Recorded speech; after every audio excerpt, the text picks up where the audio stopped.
Hello everybody, I'm Nick Moline and today I'm going to be talking to you about production agriculture. I think it's very important for members of the industry to get out and talk about all the good things that's going on and try and help offset some of the negative image that agriculture can seem to take on. We're going to address some of those issues along with the sheer amount of hours that the average farmer and rancher works, and also the population, how that has changed with technology and the overall amount of people that are associated with this industry. To start with, for the hours, I think it's easy for us all to agree that the standard work week is 40 hours a week. It seems to be a number that works fairly good, 8 hours a day, Monday through Friday. I think that's safe to say that that is a standard. So I got online and through my research, I found a survey done by AgWeb, and they surveyed farmers and ranchers to try and figure out what their average work week looked like hour-wise, okay? So AgWeb reported that 19% of their survey said that they worked 5 to 9 hours a day. Well, that's right in line with 8 hours a day with the standard 40-hour week. They also reported that 56% of the population reported working 10 to 14 hours a day, and 17% worked over 15 hours a day. Now, I don't know about you guys, but I could handle a 15-hour day, 5 days a week. I could make that work. You can grind through it, and we're all young and we can push through. However, in the ag industry, for these farmers and ranchers, this is a 7-day-a-week job. There's no vacation. There's no weekend celebration, go have beers on a Friday night. Saturday morning, you're still looking at another 10 to 14-hour day. Maybe on Sunday, you dial it back a little bit, go to church with your family, kind of rest and recover a little bit, but you're still going to have chores and all the day-to-day tasks that go into farming and ranching.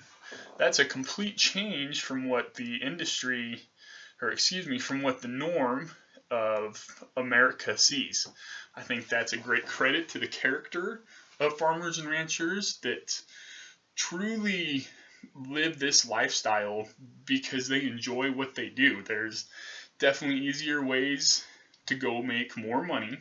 I don't think you'll ever find the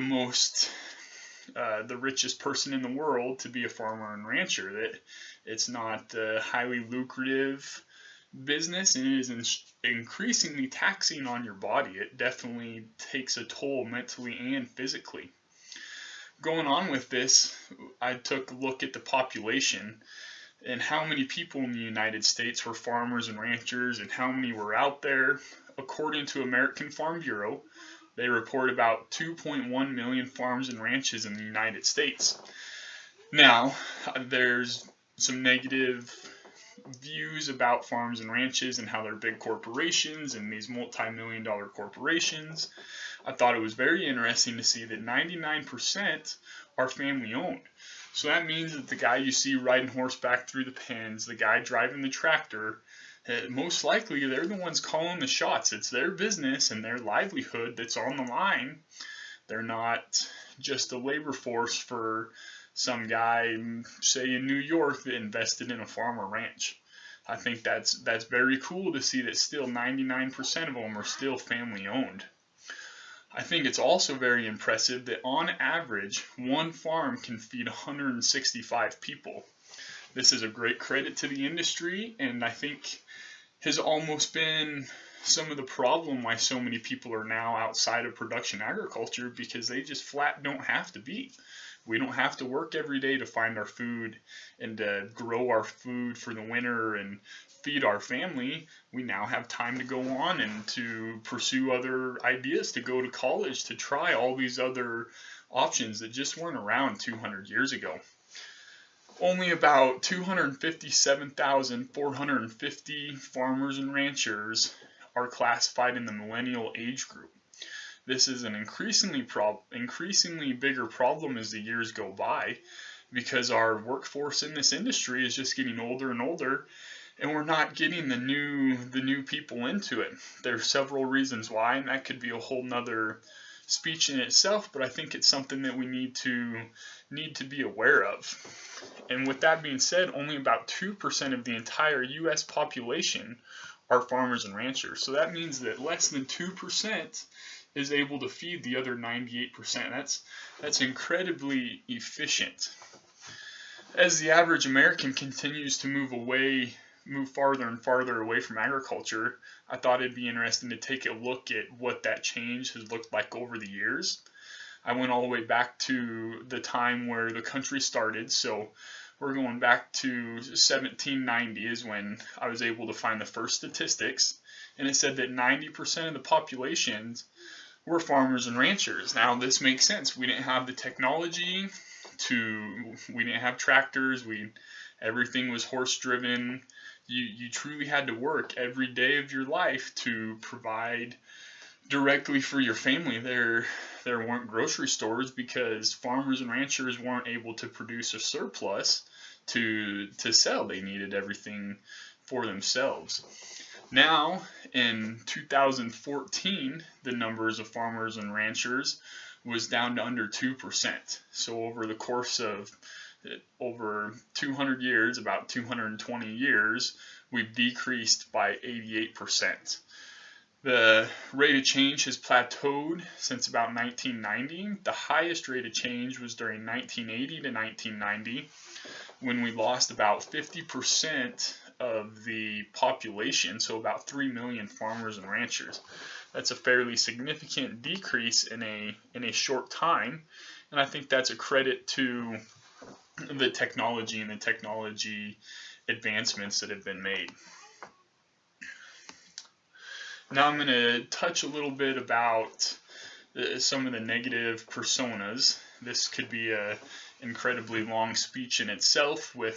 I'm obviously very passionate, one-sided, and so I really tried to take a step back and come at this strictly with research and to present facts. And the biggest thing that I can say about this is it's always good just to take a step back and look at the entire industry, maybe get to know some of the people that are in the industry. I think there are some groups out there that do a very good job of getting their message out, and production agriculture hasn't been that great about getting their message out on all the good stuff that they are doing.